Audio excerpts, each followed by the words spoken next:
자신의 인생을 송두리째 바꿔놓을 수 있는 결정적 만남이 우리 삶 가운데 있다면 얼마나 귀하고 아름다운지 모릅니다. 여러분의 삶과 저의 삶에도 그러한 삶에 참 큰 변화와 영향을 준 분들이 분명히 있으리라 생각이 됩니다. 우리가 잘 아는 존경하는 다산 정약용의 삶과 업적을 다각도로 밝히는데 참 많은 힘과 관심을 쏟은 교수 가운데 정민이라는 교수님이 있습니다. 이분이 특별히 관계에 집중한 책을 내어서 화제가 되어서 많은 사람들에게 관심을 갖게 되는 책이 바로 삶을 바꾼 인생이라는 책입니다. 이 책의 한 가지 예가 뭐냐면 사랑하는 제자 황성이라는 제자와 나누는 이야기를 통해서 그 스승과 제자의 만남 또 그들이 나누는 대화를 참 재미있게 풀어낸 이야기입니다. 18년 강진 유배 기간에 함께했던 이 제자 황상과의 만남에 주목을 하고 있는 이 책에서 출세하고자 하는 욕심을 따라 정약용을 따랐던 수많은 제자들과는 달리 한결같은 마음으로 평생을 스승으로 섬겼던 이 황성, 또 일관된 가르침을 주는 스승과 한결같은 자세로 받아들이는 이 제자, 이 두 사람의 아름다운 만남을 통해 오늘날 간과하기 쉬운 관계의 깊이를 다루고 있습니다.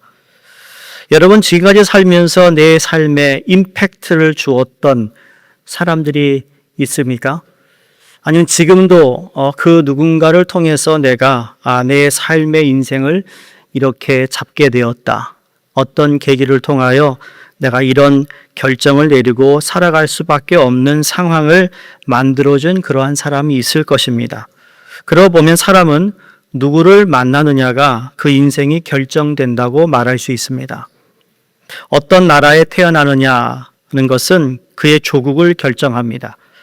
어떤 부모를 만나느냐 하는 것은 그 사람의 성품과 인격과 인생의 큰 줄기를 결정합니다. 내가 어떤 배우자를 만나느냐, 이게 가정을 결정합니다. 어떤 신을 만나느냐가 영혼을 결정하죠.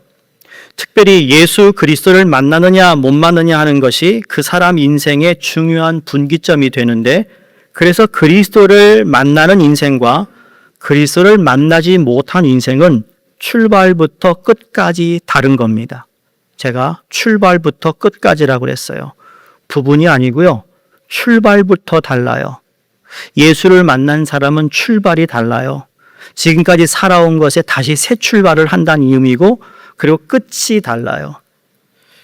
저는 이 제자 황상을 보면서 이런 생각을 해봤어요. 영성이라는 것은 한번 무슨 갑자기 활짝 불 붙어가지고 그게 영성이 아니고, 영성은 꾸준한 거예요. 전 특별히 톡톡 튀는 사람 별로 안 좋아해요. 왜? 그 사람은 언제 또 꺼질지 모르기 때문에. 가능하면 좀 무뎌도 끝까지 변하지 않는 사람을 좋아하는 편이에요. 이 스팟라이트를 받는 사람 중에 약점이 뭔지 아세요? 그때만 번쩍해요. 스테이지 내려가면 번쩍거리지 않아요. 그러나 그냥 꾸준하게 사는 사람은요, 번쩍거리진 않아도 사람들 앞에 항상 인정을 받는데 영성도 그런 거예요. 다산 정약용과 황상의 대화는 그런 거였어요. 꾸준히 유배 생활하는 스승을 찾아가 꾸준히 그 스승에게 무언가를 얻는 겁니다. 그런데 스승이 얼마나 귀하게 했어요, 그 제자가. 그 제자에게 싫은 소리도 하지 않겠어요? 그런데 그걸 다 받아들여요. 그리고는 스승의 말에 경청하는 거예요. 하나님의 말씀은 우리가 듣고 싶은 것만 듣는 게 아니잖아요. 하나님의 말씀을 우리를 교훈하고 책망하고 바르게 하고 의에 교육하게 유익하다고 했는데, 바로 그것을 그대로 받아들일 수 있는 사람이 영성이 있는 사람이에요. 나하고 관심 없는 이야기를 할 때 튕겨나가는 그런 마음은 아직 영성이 부족한 사람이죠. 그런 의미에서 오늘 본문에 나오는 사울이라는 이 청년의 이야기를 소개하는데, 이 사울이라는 청년이 예수를 만나는 사건이 오늘 본문의 말씀입니다. 그래서 예수를 만난 사울이 바울이 되고 우리가 아는 사도 바울이 됩니다. 기독교 역사상 오순절 이후 최대의 사건은 다락방의 사건도 대단한 사건인데, 그 다음에 두 번째 가면 정말 좀 안타까울 정도로 이 사울과 예수님의 만남의 사건은 정말 대단한 만남이라는 겁니다. 굉장한 의미 있는 큰 사건인데, 왜냐하면 사울이 예수를 만남으로 말미암아 사울이라는 한 개인이 구원받는 귀한 것이긴 하지만, 동시에 사울의 구원으로 인하여 복음이 이방 세계로 전해지는 놀라운 전환점이 일어나기 때문이에요. 한 청년의 구원으로 말미암아 전 세계를 복음화하는 놀라운 축복이 되었다라는 것이 엄청난 사건인데, 여러분, 이건 사도 바울에게만 이루어진 게 아니라 지금 여기 앉아 계신 여러분이 예수 그리스도를 믿고 구원을 받았다고 고백한다면, 여러분, 그 고백과 사건을 통하여 우리 역시 이방 사람들에게, 모든 사람들에게 복음을 전할 수 있는 저희의 삶이 되어야 된다는 거예요. 우리는 너무 우물 안에 개구리라는 생각을 해봐요. 우리 한인 사회가 우물 안에 개구리라고요. 때로는 2세들도 우물 안에 개구리의 삶을 살고 있어요. 왠지 아세요? 부모의 만남 속에서 부모가 계속 주입식으로 한 얘기가 있어요. 공부 잘해라. 좋은 직장 가져라. 이제 집 사야지.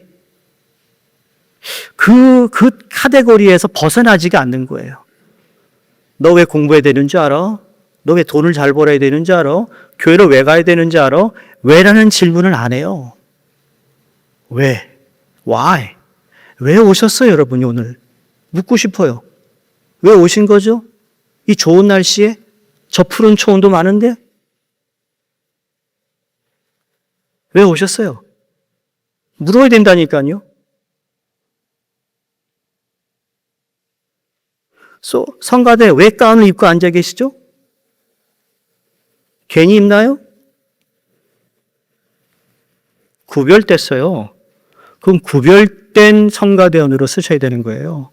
그건 여기 섰을 때만 아니라 내려가서도 구별된 하나님을 찬양하는 사람으로 살아야 되는 거예요. 찬양팀도 마찬가지예요. 모두가 그런 거예요. 목사도 그래요. 목사가 설교만 뻔지르게 하고 말이죠. 만약에 그거에 합당한 삶을 못한다? 그만둬야죠, 목사. 과감하게 얘기할 수 있는 거예요. 왜? 그만큼 중요한 거, 뭐가? 구원받았다라는 게. 구원받은 백성의 삶이 달라야 되는 게 바로 거기에 있는 거예요. 주일 하나님께 드려지는 시간? 아니요, 이 하루가 주님께 드려야 하는 시간이 아세요? 하루를 주님께 다 드려야 된다고요. 이거를 잘라가지고 내 아침에 했으니까 오후는 내 거야. 물론 그렇게 생각할 수 있겠지만 천만의 말씀.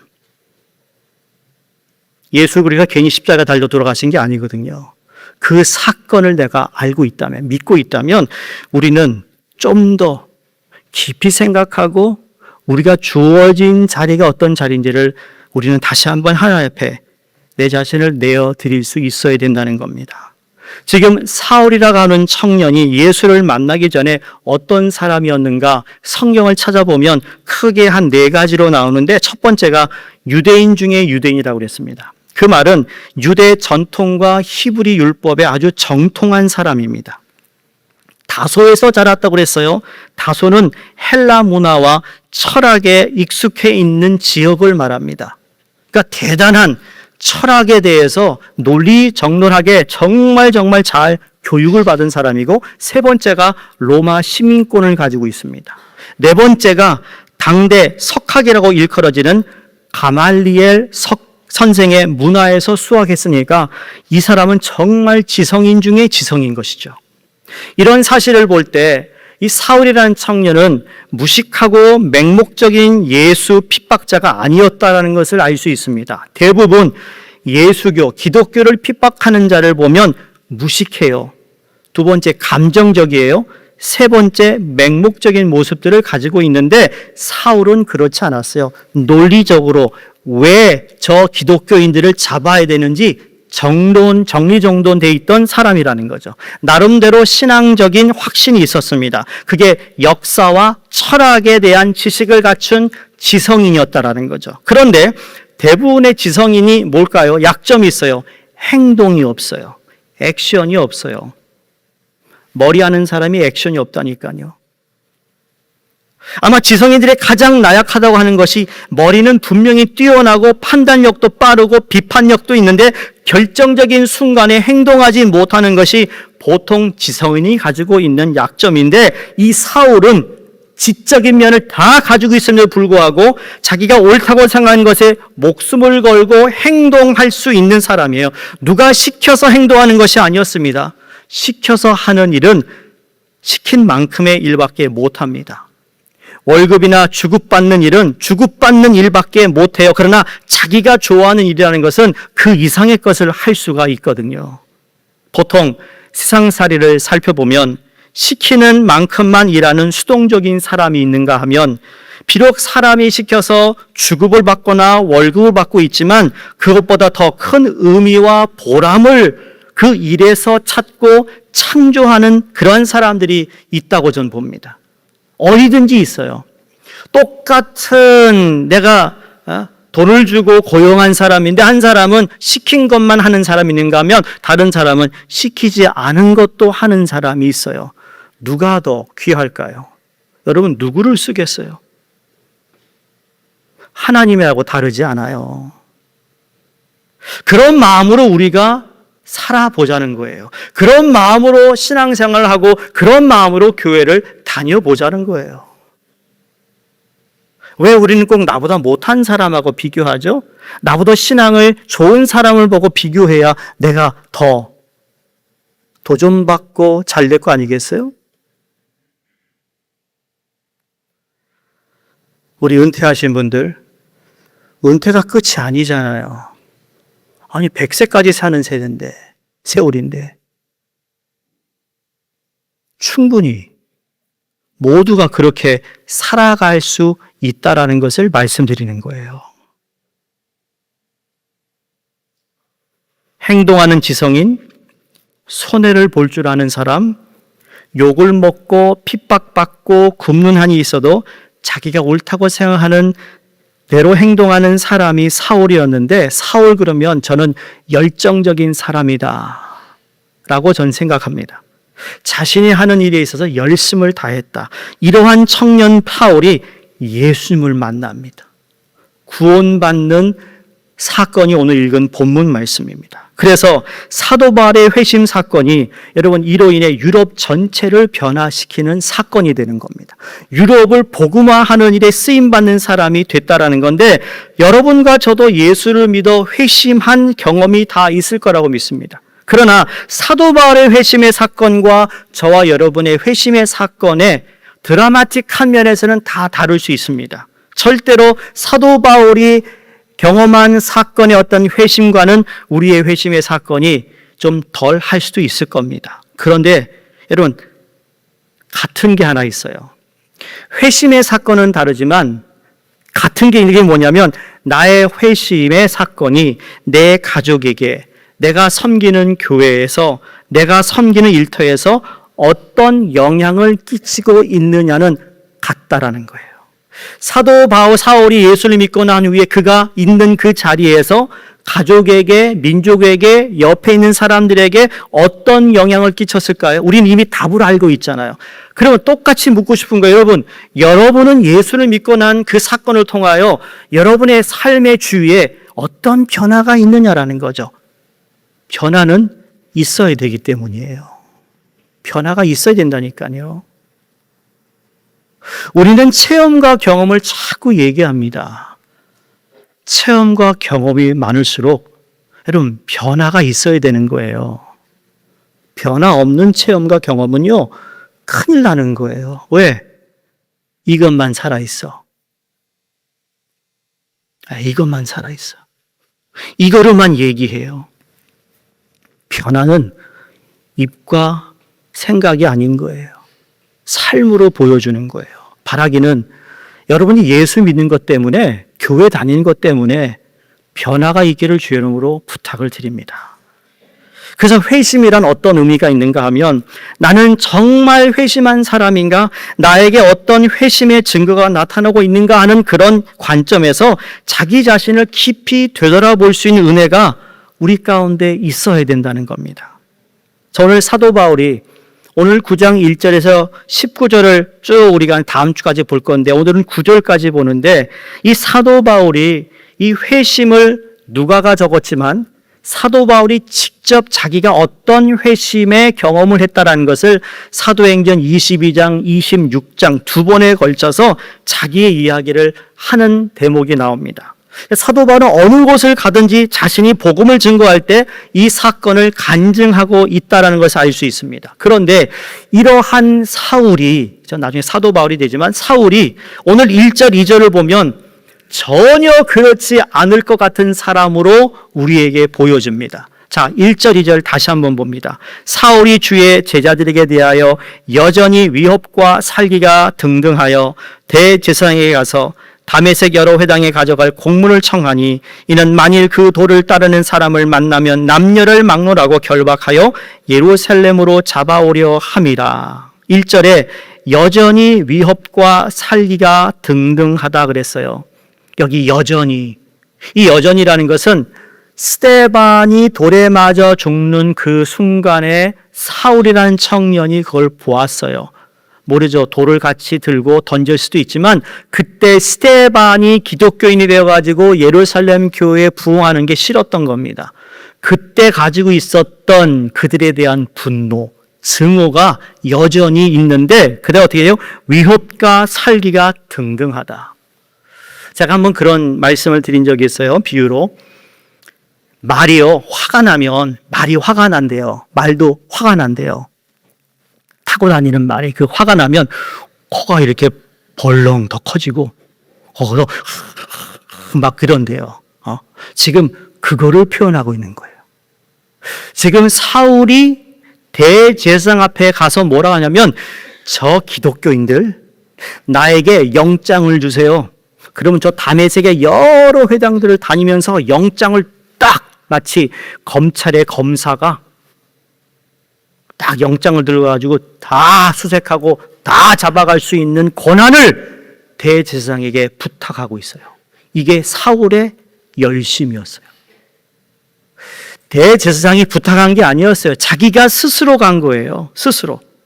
그러니까 이 열심이 얼마나 대단한지 모릅니다. 그런데 열심이 반드시 진리를 의미하는 것은 아닙니다. 예수를 모르는 열심은 하나님의 일을 한다고 생각하면서 하나님의 백성을 공격할 수 있습니다. 이게 교회에서도 일어나요. 자기가 하고 있는 열심히 하다 보니까 그 열심 때문에 누구에게 아픔을 줘요. 상처되는 말을 한다니까요. 사도 바울은 능동적으로 다메섹 여러 회당에 보낼 공문을 대제사장에게 요청했고, 그리고 먼저 가서 능동적으로 이런 일을 계획했던 사람인데, 여러분, 다메섹에서 예루살렘은 150마일이라는 거리가 떨어져 있습니다. 사람이 빠른 걸음으로 걸어간다 할지라도 일주일이 걸리는 길입니다. 그러니까 이곳에 가서 남녀노소를 막론하고 다 잡아오겠다는 열정과 의욕을 가졌던 사람이 누구라고요? 사울이라는 청년이라고요. 그래서 사도 바울은 아마 그 당시 기독교, 교회에 대해서 쟤네들은 이단이야라고 하는 확신을 가지고 있었습니다. 그래서 하나님의 영광을 위해 내가 이 일을 해야겠다는 사명감도 있었는데, 이것을 통해 우리를 되돌아봐야 하는 것이 하나 있어요. 그게 뭔가? 여러분, 신념이 없는 사람도 문제지만 신념이 잘못된 사람은 더 큰 문제를 일으킬 수 있다는 겁니다. 잘못된 신념과 열심의 위험을 생각하지 않을 수가 없습니다. 이런 사람으로 인해 교회도 어려움을 겪고 옆 사람도 어려움을 겪게 되는 겁니다.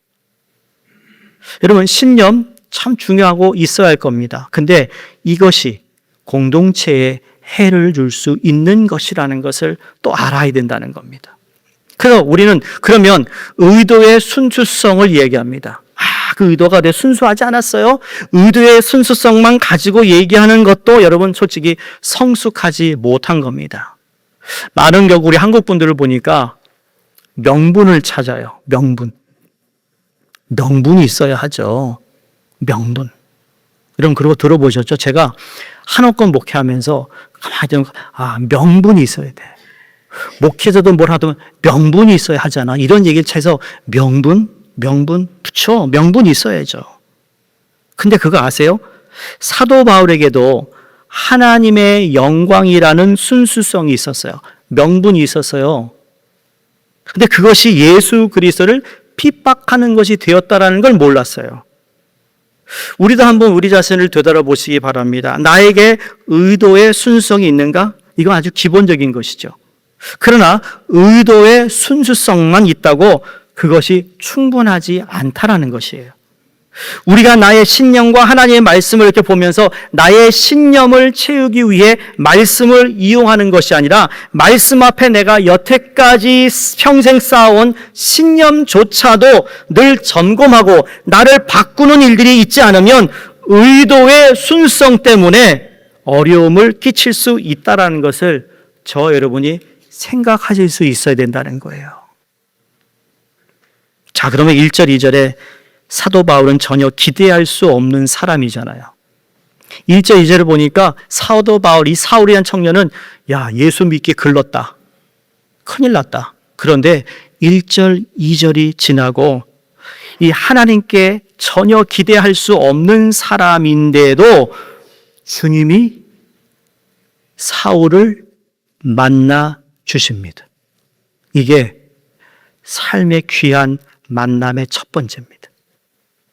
사람을 바꾸시고 하나님의 측량할 수 없는 은혜와 능력을 강조하기 위해 1절과 2절을 굳이 기록할 필요 없는데 기록했다라는 거죠. 여기서 무엇을 발견하는가? 여러분 때로 우리가 사람을 만나고 관계를 맺다 보면 이 사람은 정말 가능성이 없는 사람이야 라는 사람이 있어요, 없어요? 대답하지 마시고. 왜 없겠어요?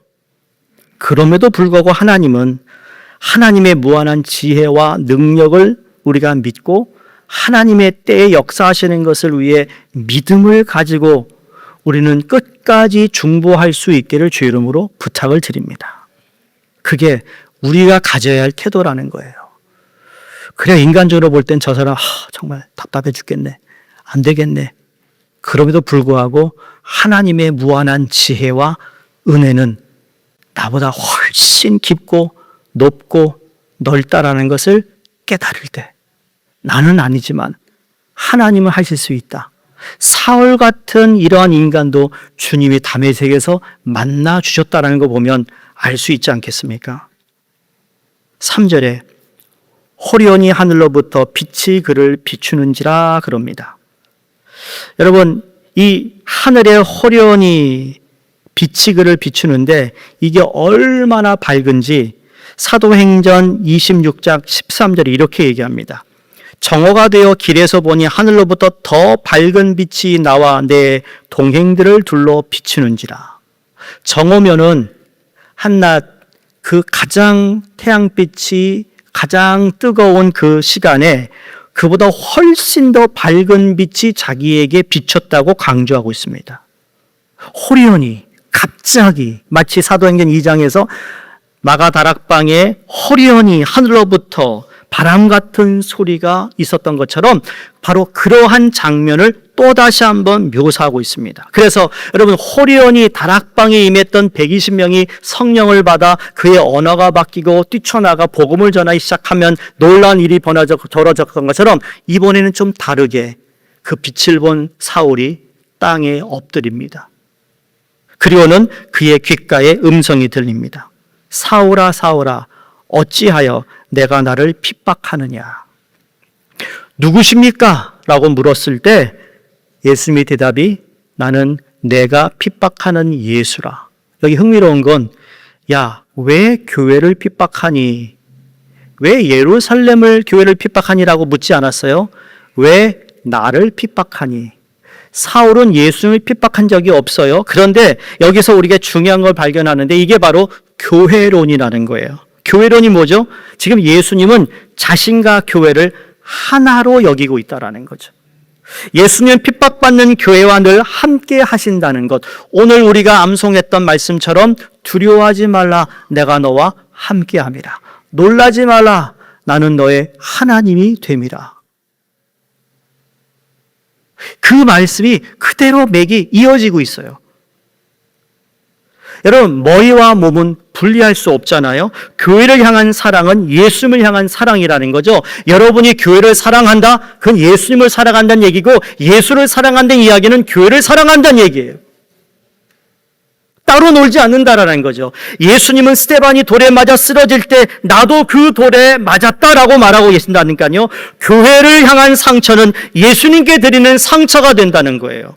그러므로 예수 믿는 사람들 교회를 핍박하고 욕하는 것은 그 예수님을 핍박하고 욕하는 것이 된다는 것을 알아야 된다는 거죠. 그런 면에서 우리는 조심해야 합니다. 예수 믿는 사람들을 함부로 조롱하고 비난하고 욕하고 여러분 이게 죄가 된다는 것을 모르고 했다면 여러분 주님께 용서를 구하세요. 앞으로 똑같은 죄를 짓지 않도록 하셔야 된다는 겁니다. 그래서 사도 바울이 나중에 깨달아 서신서에서 말합니다. 교회는 예수 그리스도의 몸이다. 교회의 머리는 예수 그리스도시다. 우리도 예수 믿는 사람을 조롱하고 비난한 적이 있는 분이 있을 겁니다.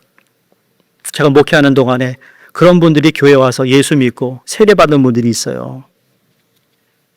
정말 예수 믿는 사람 아주 그냥 싫었대요.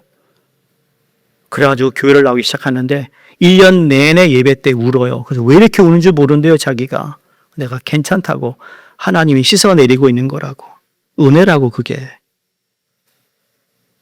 사랑하는 성도님들, 지금도 다른 지체들을 미워하거나 욕하거나 험담하고 계세요?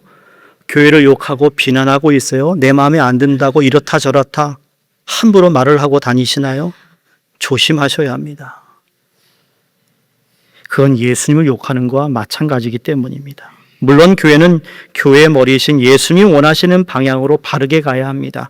바르게 가지 않을 때는 당연히 함께 사랑으로 지적하고 함께 사랑으로 고쳐 나가는 게 맞는 겁니다. 그러나 계속 뒤에서 험담이나 하며 욕을 한다면 그건 심각한 일이 된다는 거죠.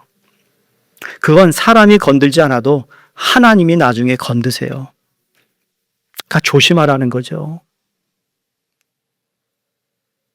오늘 만남을 통해 사울이 새로운 사명을 받는 순간이 됩니다. 6절을 보시면 이제 네가 일어나 시내로 들어가라. 내가 행할 것을 내게 이를 자가 있느니라. 이 말씀은 사울이 지금까지 자신의 의지와 생각과 계획을 가지고 다메섹에 있는 그리스도인들을 잡아가겠다고 누가 시킨 것도 아닌데 자진해서 자발적으로 행동했습니다. 그런데 내가 앞으로는 너에게 어떻게 해야 될 거를 이를 자가, 알려줄 자가 있다라는 것을 암시하고 있습니다. 여러분, 컨버전, 중생이라는 건 예수 믿고 살아가는 우리 주님이 나의 주인이라면 이제 더 이상 내가 아니라 주님이 인도하는 대로 가야 한다는 말씀을 오늘 하고 계시는 거예요. 그렇지 않나요? 아닌가요? 여태까지 내가 원하는 곳에서 내가 원하는 대로 했어요. 이제부터 예수 그리스도를 만난 이후로는 주님께서 원하시는 곳에 주님이 원하시는 때에 주님이 원하시는 방법대로 이끌림을 받게 될 것이라는 것을 지적하고 있습니다. 성도님들, 이게 구원받은 백성들의 모습입니다. 이게 저와 여러분이 살아가야 할 삶의 모습이라는 겁니다. 사도 바울만 그런 게 아니라는 겁니다. 여러분 가운데 누군가의 손에 이끌릴 수밖에 없을 정도로 약세 기셨다면 그것이 축복의 시작이 될 수 있다는 것을 깨달을 수 있기를 바랍니다. 왜냐하면 문제는요, 내가 약한 것이 문제가 아니라 주님께 이끌리고 있느냐 아니면 이끌리지 못하느냐의 문제인 겁니다. 세상에서 내 뜻대로 하고 내 돈 마음대로 벌고 내 자식 내 마음대로 다 되고 그런데 주님의 손에 이끌리지 않는다면 사람이 가장 그 사람이 위험한 사람이에요. 내 뜻대로 되는 건 하나도 없는 것 같고 나는 모든 것 다 잃고 지극히 약하다 할지라도 내가 예수님의 손에 이끌리고 있다면 여러분 그건 이 세상 그 무엇과도 바꿀 수 없는 축복인 줄로 믿습니다. 이것을 받아들이는 것이 믿음입니다. 이러한 믿음을 갖게 되시기를 주 이름으로 축원합니다. 말씀을 마칩니다. 여러분, 우리는 지금 구원받아 예수 그리스도를 만나 구원받음으로 그 만남을 통하여 주어진 영생을 어떻게 살아가고 있는가? 어떤 눈으로 우리는 바라보고 우리는 주님의 손에 이끌림을 받고 있는 삶인가? 한번 이 아침에 내 자신을 돌아보며 내 삶의 주인이 누구인가? 한번 묻고 우리가 주님 앞에 나오는 귀한 시간이 되기를 주의 이름으로 축원드립니다. 기도하겠습니다. 하나님, 청년 사울이 예수님을 다메섹에서 만나 그의 삶이 변했다라는 것을 이미 잘 알고 있는 저희에게 다시 한번 그의 회심과 중생이 어떤 의미가 있는지를 깨닫게 해 주시니 감사합니다. 하나님, 이 깨달음이 단순히 머리의 깨달음이 아니라 우리의 마음이 다시 주님께 돌아올 수 있는 은혜가 되게 하여 주시옵소서. 예수 그리스도를 주인이라고 부르는 우리의 입술에 하나님 단지 입술의 고백만이 아니라 우리의 삶으로도 고백되는 삶이 되도록 도우시고 성령님 역사해 주시옵소서. 예수님 이름으로 기도드리옵나이다. 아멘.